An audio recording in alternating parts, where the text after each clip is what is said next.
Olá pessoal, bem-vindos a mais uma videoaula. Eu sou o professor Jeffles e esse é o Biologia Mais, muito mais biologia na sua vida. Hoje nós vamos falar sobre neodarwinismo, portanto, caneta e papel na mão para fazermos as nossas anotações. O neodarwinismo surge nas primeiras décadas do século XX e é a união entre darwinismo, que nós já estudamos na aula anterior, as leis de Mendel, que é o princípio básico da genética, e o conhecimento do processo de mutação, que envolve basicamente o entendimento e a descoberta da molécula de DNA. Ao longo da história, diversos cientistas acabaram colaborando para o neodarwinismo. Até os dias atuais, nós temos cientistas trabalhando nessa área. E eu destaquei dois principais. Dentre eles, nós temos o geneticista Fischer e o biólogo Mayr. Esses dois rapazes que vocês estão vendo aí. O neodarwinismo, também conhecido como teoria sintética da evolução ou nova síntese, é a teoria mais aceita pela comunidade científica, justamente porque eles vão pegar as ideias do darwinismo, que já estudamos na aula anterior, e vai unir aos novos conhecimentos acumulados ao longo de todos esses anos pelos cientistas. O neodarwinismo vai responder duas grandes questões que Darwin não conseguia explicar na sua época. A primeira é: como novas características surgem nas espécies? Darwin simplesmente dizia: uma nova característica pode surgir ao acaso e se essa der alguma vantagem, a natureza se encarregará de selecionar, que é o princípio de seleção natural. Mas Darwin não sabia dizer o que era que fazia com que essas novas características surgissem. E hoje nós sabemos, e é o processo de mutação que nós entenderemos daqui a pouco nessa aula. A outra grande questão que Darwin não conseguia responder era como as características eram transmitidas para os descendentes. Ele tinha uma ideia bem equivocada, e era a ideia também de outros cientistas da época, que se chama a ideia ou hipótese de gêmeas, que nada mais é do que dizer que pequenas partes do nosso corpo caminham em direção para as células reprodutivas. Ou seja, poderia dizer que quando eu fosse me reproduzir, um pedaço do meu cérebro, um pedaço do meu coração, de todos os meus órgãos e de todas as partes do meu corpo, migrava como se fosse uma pequena gemazinha em direção ao espermatozoide. E era assim que as características eram transmitidas para os nossos filhos. E hoje, qualquer um que estuda genética e que sabe fazer aqueles cruzamentos dentro da primeira lei e da segunda lei de Mendel, sabe como as características é transmitida. Com o avanço da ciência, nós descobrimos que todos os seres vivos é formado por uma molécula química que nós chamamos de DNA. O DNA é responsável por todas as suas características e por todas as características que um ser vivo tem ou vem a desenvolver ao longo de suas vidas. Se eu altero um trecho do DNA, como por exemplo apago uma região, eu tenho alteração de características. Se eu insiro trechos do DNA, eu posso ter o aparecimento de novas características. Se eu altero o DNA de local, ou trechos do DNA de local, eu posso ter também o aparecimento ou desaparecimento de características. E isso, meus amigos, se chama mutação. As mutações elas acontecem ao acaso, então ninguém escolhe sofrer uma mutação, ou seja, alterar um trecho do seu DNA.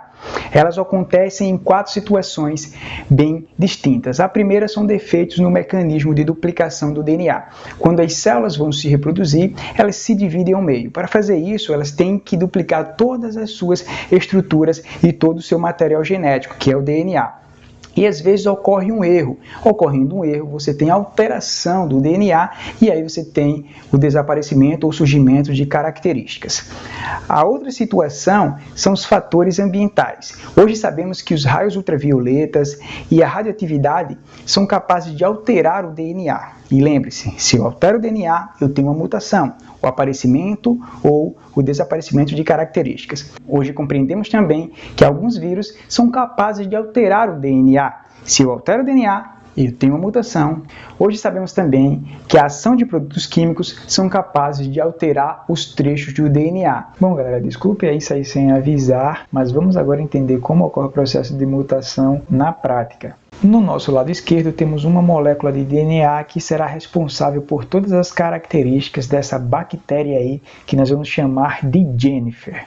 A Jennifer vai duplicar o seu DNA e aí ela vai conseguir se dividir. Esse é o processo de reprodução das bactérias conhecido como divisão ou cisparidade.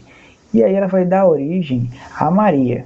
A Maria, por sua vez, vai fazer o mesmo processo, vai duplicar seu DNA e vai dar origem a uma outra bactéria que nós vamos chamar de Iohanna. Bom, deixa eu tirar essas duas moléculas de DNA aqui, porque a gente já sabe de onde elas vieram e qual o papel delas aí. Imagine que essa molécula restante aí corresponde à molécula da Iohanna, mas de certa forma ela representaria o DNA de qualquer uma dessas três bactérias porque elas são exatamente iguais. Agora há pouco a gente acabou de falar quais eram os fatores que provocavam o processo de mutação.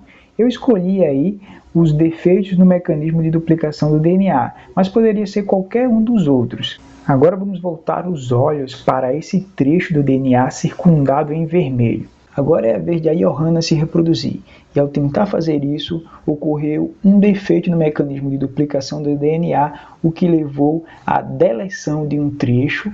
Percebam aí que acabou de apagar, e aí a célula, para tentar se recuperar, ela tentou aí repor trecho de DNA, ou seja, essa bactéria acaba de sofrer uma mutação, que aconteceu ao acaso, não foi ela que escolheu ter essa mutação.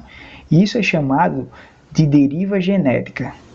A ideia é que a mutação é como um barco à deriva, que pode ir para qualquer lugar. Isto é, a mutação pode gerar qualquer característica, pode ser vantajosa ou desvantajosa, pode ser benéfica ou maléfica.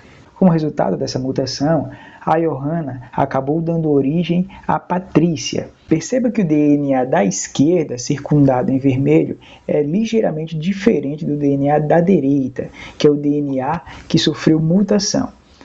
A Patrícia agora está louca para se reproduzir, então ela vai duplicar seu DNA e vai dar origem aí a Josefina. Eu esqueci de contar, mas toda essa festa aí de reprodução de bactérias e de mutação está ocorrendo dentro do seu estômago. Você acabou de ficar bastante doente e, ao invés de procurar orientação médica, decidiu tomar antibióticos por conta própria. O remédio que você tomou acabou matando a Jennifer, a Maria e a Iohanna, mas a Patrícia e a Josefa, além de ter essas características que vocês estão observando aí, provenientes do processo de mutação, elas têm uma resistência àquele antibiótico e acabaram sobrevivendo, o que garantiu aí a reprodução desses indivíduos, e você consegue agora observar o processo de evolução proveniente da mutação e da seleção natural.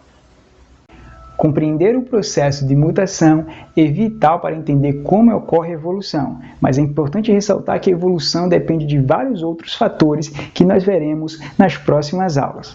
Com isso, nós encerramos mais uma videoaula. Espero que vocês tenham gostado e espero que essa aula colabore com vocês de alguma forma. Até a próxima!